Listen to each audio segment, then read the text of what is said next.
everybody, welcome back to the channel and more Blood and Plunder here, working our way through the remainder of the English commanders from those that we missed the first time around. So today we're taking a look at another Thomas, this time Thomas Hewetson, and an interesting commander. So he's on the cheaper end overall at 20 points, has two different forces he can lead, either the English Expeditionary Force or the English Buccaneers, right? So that gives us quite a bit of flexibility in where we should deploy him, and really two different experiences.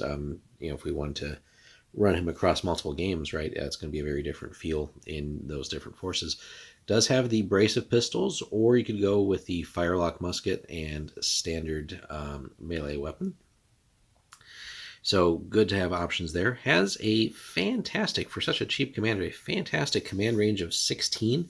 Definitely going to take up a lot of real estate on the board as far as where we can spread that bubble that the command range provides, and even more so on the water with his special abilities.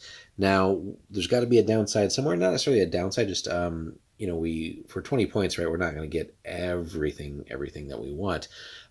So we do have that, I guess, downside, if we really want to say that there is one, and that's that we only get the 2 command points, but that's still well workable.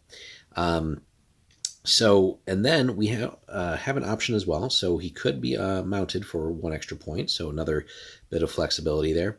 But if we're playing on the water, right, which is where a lot of his abilities will kick in for us. So we have Strict, Commodore, and Broadside. We'll get to Strict in just a second.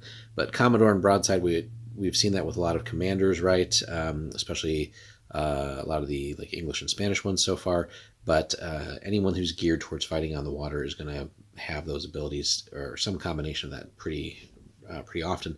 Commodore, right, is just going to extend our command range when we're on the water. So if we are playing in some larger games where we have access to multiple boats, right, having another 12 inches to our command range really makes that quite a good experience there. So we can spread the ships out a little bit more effectively instead of running the risk of colliding with each other and things like that.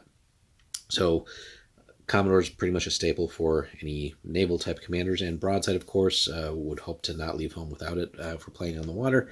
So again, what we're getting out of that, we get to roll all of our cannons at once and basically increase the odds of us getting a good crit. And crits are, again, going to be one of the best ways we can damage the enemy to a point where hopefully we start winning those naval engagements.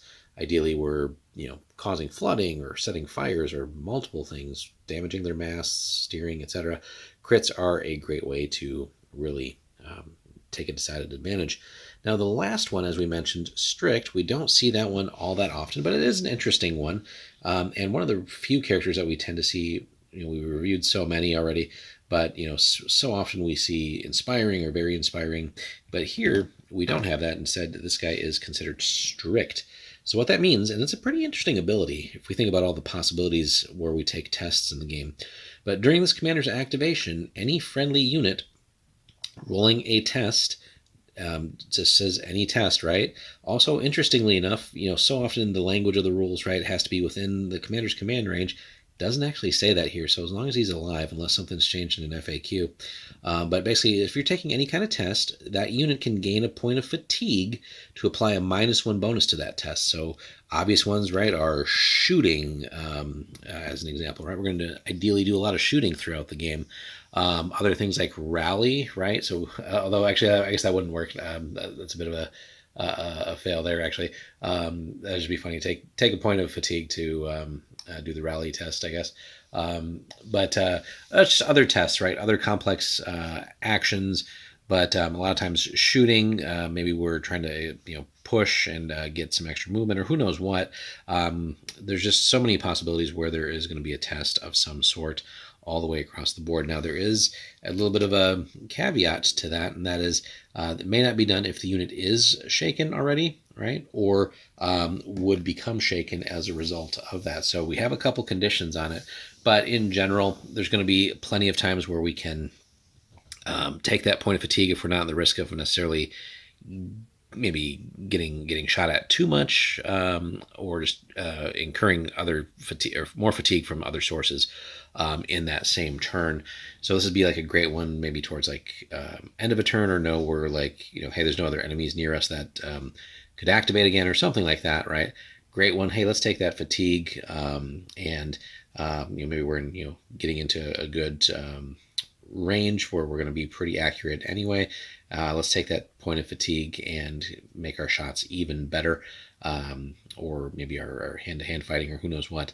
But there's just so many easy examples of that, where really the point of fatigue won't matter. We'll take time to maybe rally down the road or something like that.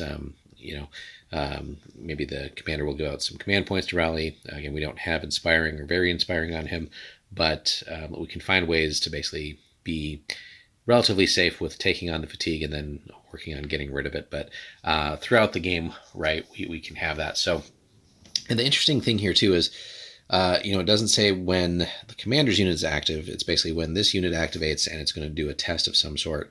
Or actually, it doesn't even say that. Just when they take a test. So they I guess they could be being given an order from the commander too to do that. I don't see a contradiction in that. So again, yeah, there's not really a restriction there on range. Doesn't have to be in the commander's command range, seemingly.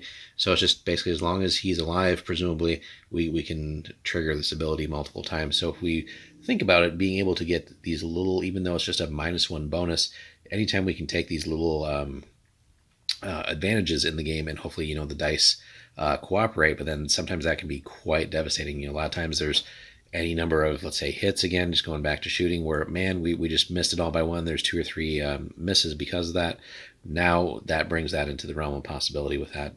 So pretty cool overall. Let us know, guys, if you've run Hewetson, what you think of him. Is he worth it for 20 points? I tend to think so. Some interesting things to play around with there. Again, we get that huge command range. The question is then, though, do you feel like he's better in the Expeditionary Force or the Buccaneers, and how do you build your list with him in mind? Hit us up in the comments. Thanks so much for watching, and we'll see you in the next one.